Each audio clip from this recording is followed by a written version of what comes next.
चाणक्य सैनिक बने एक बालक के साथ बाहर निकलते हैं।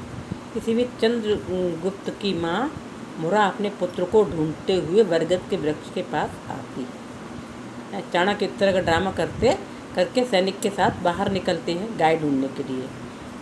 बच्चे बहुत देर से बाहर खेल रहे थे, तो चंद्रगुप्त की माँ अपने पुत्र को ढूंढते हुए, मुरा नाम है उनका, तो वो ढूंढते हुए वहाँ उस वृक्ष के पास आती हैं। चाणक्य मुरा को बताते हैं।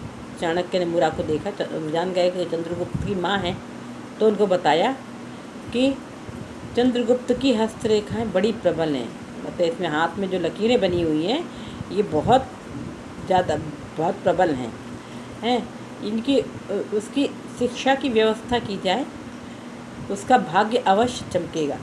उसके अंदर उसके लक्षण ऐसे हैं, यदि उसकी उचित शिक्षा की व्यवस्था की जाए, उसको अच्छा पढ़ाया लिखाया जाएगा, तो वह ज़रूर राजा बनेगा, उसका भाग्य ज़रूर चमकेगा। मुरा भी यही चाहती थी कि उसके पुत्र की शिक्षा दीक्षा की उचित व्यवस्था हो। मुरा भी चाहती तो यही थी, लेकिन वह बेबस थी, मजबूर थी। क्यों? क्योंकि राजा नंद ने उसके पति को बंदी बना लिया था। राजा नंद ने जहाँ से चाणक्य अपमानित होकर आए थे, वहीं पर उन्हीं राजा नंद ने उसके पति को, मुरा के पति को, चंद्रगुप्त के पिताजी को बंदी बना लिया था, कैद में डाल दिया था। चाणक्य की बातें सुनकर उसके मन में पुत्र के कुछ बनने की भावना का विश्वास फिर से जाग उठा। उसका मन शुरू से था कि मेरा बच्चा बड़ा होकर कोई अच्छा आदमी बने, बड़ा आदमी बने, लेकिन मजबूर थी क्योंकि उसके पति को उन राजा नंदन ने जेल में डाल दिया था, तो बेचारी अकेली वो क्या कर सकती, पढ़ा लिखा भी नहीं पा रही थी। लेकिन जब चाणक्य ने भी यही बात कही कि ये बहुत बड़ा आदमी बनेगा, तो फिर से उनके मन में वो जागृत हो गई, विश्वास फिर से शुरू हो गया कि हाँ मेरा बच्चा फिर से कुछ पढ़ लिख के अच्छा बन जाएगा। हैं ये जब चंद्रगुप्त ने चाणक्य ने ये वाली बात कह दी। चाणक्य बचपन से ही बड़े निर्भीक, स्वाभिमानी और बुद्धिमान थे। चंद्रगुप्त बचपन से ही बड़े निर्भीक, मतलब उन्हें डर नहीं लगता था किसी भी बात का, निर्भीक, स्वाभिमानी और बुद्धिमान थे। एक बार मगध के राजा नंद ने अपने दरबारियों, सेवकों तथा देशवासियों की बुद्धि की परीक्षा लेने के लिए एक योजना बनाई। राजा लोग कुछ ना कुछ प्रतियोगिताएं करते रहते हैं, तो एक बार राजा नंद के मन में विचार आया कि क्यों ना हम अपनी प्रजा की बुद्धि की परीक्षा लें। इसके लिए उन्होंने एक योजना बनाई। उन्होंने अपनी राजधानी पाटलिपुत्र के राज दरबार में लोगों के लिए पाटलिपुत्र के राज दरबार में लोहे के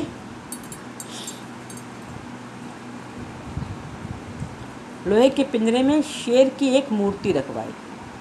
क्या किया कि अपने राज दरबार में लोहे के पिंजरे में एक शेर की मूर्ति रखवाई,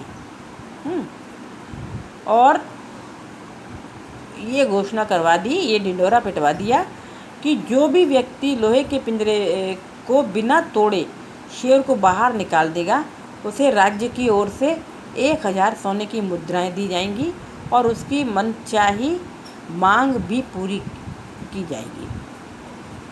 अब उन्होंने क्या किया कि एक बड़ा सा शेर बनवाया, शेर की मूर्ति बनवाई और उसको लोहे के पिंजरे के अंदर बंद करा दिया है, और ये घोषणा करा दी कि जो भी व्यक्ति इस पिंजरे को खोले बिना इस शेर को बाहर निकालेगा पिंजरे से, तो उसको 1000 सोने की मुद्राएं दी जाएंगी और उसकी एक जो इच्छा होगी, उसकी एक वो इच्छा भी पूरी की जाएगी। इस सूचना को सुनकर चंद्रगुप्त राज दरबार में पहुँचे। चंद्रगुप्त छोटे बच्चे ही थे, लेकिन फिर भी जब उन्हें सुना ये, तो ये सुनकर वो अब राजा के दरबार में पहुँच गए।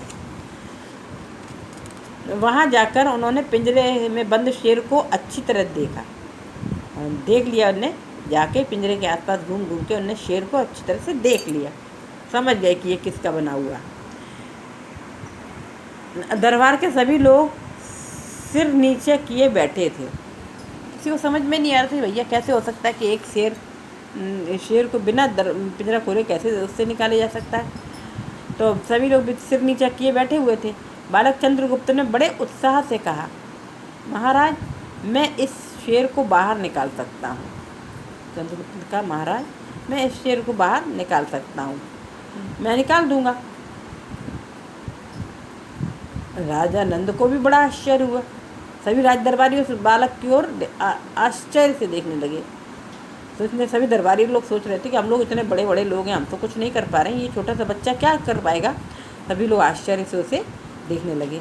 राजा नंद को भी बड़ा आश्चर्य हुआ। चंद्रगुप्त ने पुनः कहा, महाराज मुझे शेर को बाहर निकालने की आज्ञा दें। चंद्रगुप्त ने कहा, महाराज मैं इस शेर को बाहर निकाल सकता हूँ, आप मुझे इसको बाहर निकालने की आज्ञा दें। राजा नंद ने कहा, ठीक है निकालो शेर को पिंजरे से बाहर, पर ध्यान रहे तुम पिंजरा नहीं खोल सकते हो। तुम ठीक है तुम निकाल लो, लेकिन पिंजरा खोलना नहीं है तुम्हें, ये इस बात का ध्यान रखना है कि पिंजरा नहीं खुलेगा। चंद्रगुप्त बोले, ठीक है महाराज, परंतु इस कार्य के लिए मुझे एक जलते हुए दीपक की आवश्यकता है। कहा, महाराज ठीक है मैं इसको नहीं खोलूँगा, लेकिन मुझे इसके लिए ये पिंजरा तो नहीं खोलूँगा मैं, लेकिन मुझे इसको शेर को बाहर निकालने के लिए मुझे एक जलता हुआ दीपक चाहिए, दिया चाहिए। राजा नंद के आदेश पर जलता हुआ एक दीपक राज दरबार में मंगवाया गया। राजा नंद ने आदेश दिया तो एक दीपक जलता हुआ मंगवाया गया दरबार में, राज दरबार में। चंद्रगुप्त ने सलाखों के बीच में दीपक को शेर के पास रखा। चंद्रगुप्त ने हाथ बढ़ाकर उस जलते हुए दीपक को सलाखों के से हाथ डाल करके शेर के पास रख दिया। मोम का बना हुआ शेर पिघलने लगा। अब क्या हुआ कि वो जब रखा उन्होंने तो वो शेर मोम का बना हुआ था, मोमबत्ती मोम का, तो वो जैसे ही वो गर्मी पाया तो पिघलने लगा। उसकी बुद्धिमानी देखकर सभी हैरान हो गए। राजा नंद और सब सारे राज दरबारी सब लोग उसकी छोटे से बच्चे की होशियारी देखकर, समझदारी देखकर, बुद्धिमानी देखकर परेशान हैरान हो गए, एकदम से दंग रह गए।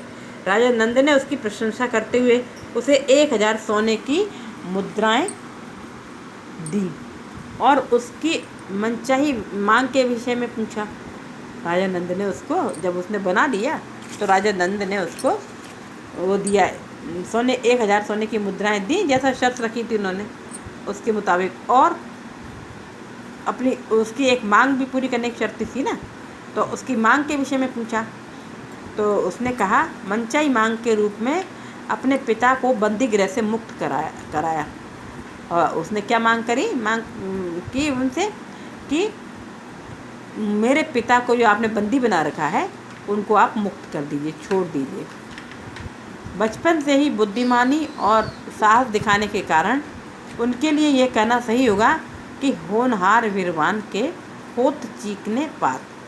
बचपन से वो इतने होशियार थे, समझदार थे और इतने साहस के साथ काम करते थे, इसीलिए उनके लिए कहा जाता था कि सही कहा गया है उनके बारे में कि होनहार वीरवान के होत चीकने पात। मतलब छोटी सी उम्र में ये इतना अच्छे काम कर रहे हैं, ये बच्चा अपने पिता को मुक्त करा लिया, 1000 सोने की मुद्राएं जीत गया, इतना अच्छा नाटक करता है उसका राजा बनने का। तो ये मतलब ये है कि ये राजा, इसके लक्षण दिख रहे हैं कि ये बड़ा होकर जरूर कोई ना कोई बड़ा आदमी बनेगा, राजा ही बनेगा। वही बुद्धिमान, तेजस्वी, न्यायप्रिय चंद्रगुप्त काफ़ी समय तक मगध के सम्राट रहे। वही बच्चा बड़ा होकर के काफ़ी समय तक राजा, इसके मगध के राजा बने। चंद्रगुप्त, सम्राट चंद्रगुप्त का नाम सुना ना, वही बने बहुत काफ़ी समय तक। चाणक्य उनके, और वही चाणक्य जो ब्राह्मण देवता, उसमें ब्राह्मण देवता बनाकर गाय दान की थी उनने नाटक में, वही चाणक्य उनके कौन बने, महामंत्री बने। महामंत्री जो राजा को सलाह देते रहते हैं, वही मंत्री बने। चंद्रगुप्त के शासन काल में प्रजा सुखी, संपन्न एवं सुसमृद्ध थी। चंद्रगुप्त के राज्य में प्रजा बहुत सुखी थी, उनको कोई कष्ट नहीं था, और सुखी थी, संपन्न थी, धनवान थी और खूब समृद्ध थी। ज्ञान, विज्ञान, वाणिज्य और विभिन्न कलाओं की उन्नति हुई। उनके शासनकाल में ज्ञान विज्ञान खूब प्रतियोगिताएं होती थी, पढ़ाई लिखाई की बात, विज्ञान विज्ञान की बातें होती थी। इस तरह से बहुत सारी कलाओं का, डांस का, ड्रामा का, सबका खूब विकास हुआ और खूब उन्नति हुई। इस तरह से चंद्रगुप्त शासन बहुत अच्छा शासन माना जाता है। सम्राट चंद्रगुप्त का शासन बहुत अच्छा शासन माना जाता है। तो ये तो हमारा पाठ पूरा हुआ। एक बार आप लोग भी इसका रीडिंग कर लेना, एक बार और रीडिंग करोगे तो उससे क्या होगा कि अच्छे से और अच्छे से पढ़ लोगे तो अच्छे से प्रश्न के उत्तर दे सकते हो।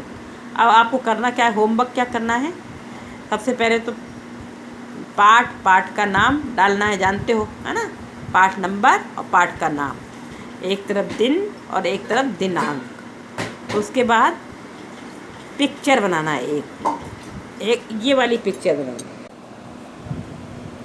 सबसे पहले क्या करना है, दिन दिनांक डालना है, पाठ का नंबर, पाठ का नाम सुंदर सुंदर डालना है। उसके बाद ये पिक्चर बनाना है, चंद्रगुप्त की ये पिक्चर बनाना है। उसके बाद पिक्चर अच्छी बनाना है, कलर करना है उसमें, और फिर शब्दार्थ लिखना है। शब्दार्थ सीधी लाइन खींच करके ज़रूर खींचना है, खड़ी लाइन सीधी है नहीं, एक तरफ शब्द दूसरी तरफ अर्थ। शब्दार्थ लिख करके एक तरफ शब्द और दूसरी तरफ अर्थ, शब्द के नीचे रोबीली, अर्थ के नीचे रोबदार, शब्द के नीचे दरिद्र, अर्थ के नीचे गरीब। इस तरह से पूरे शब्दार्थ सीधे लिखना है, बिल्कुल ऐसे नहीं कि डैश लगा के नहीं लिखना है।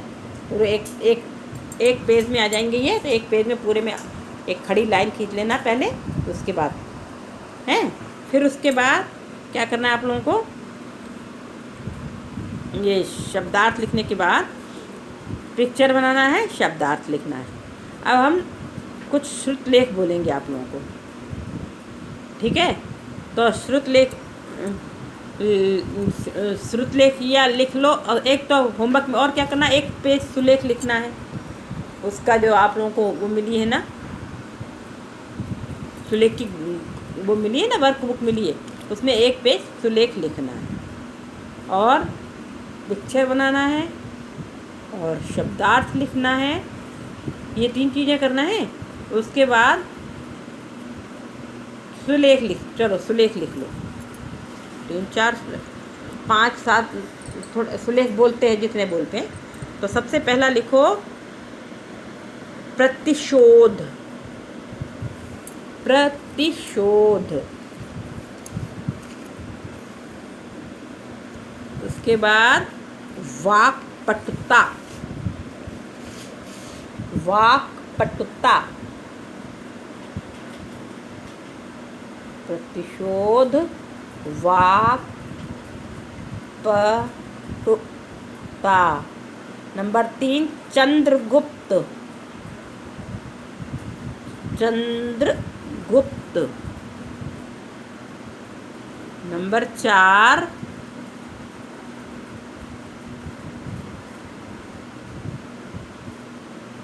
उल्लंघन,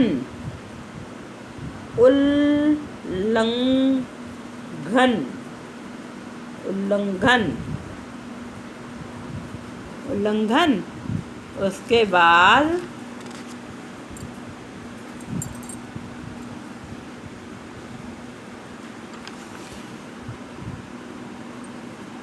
नेतृत्व, नेतृत्व,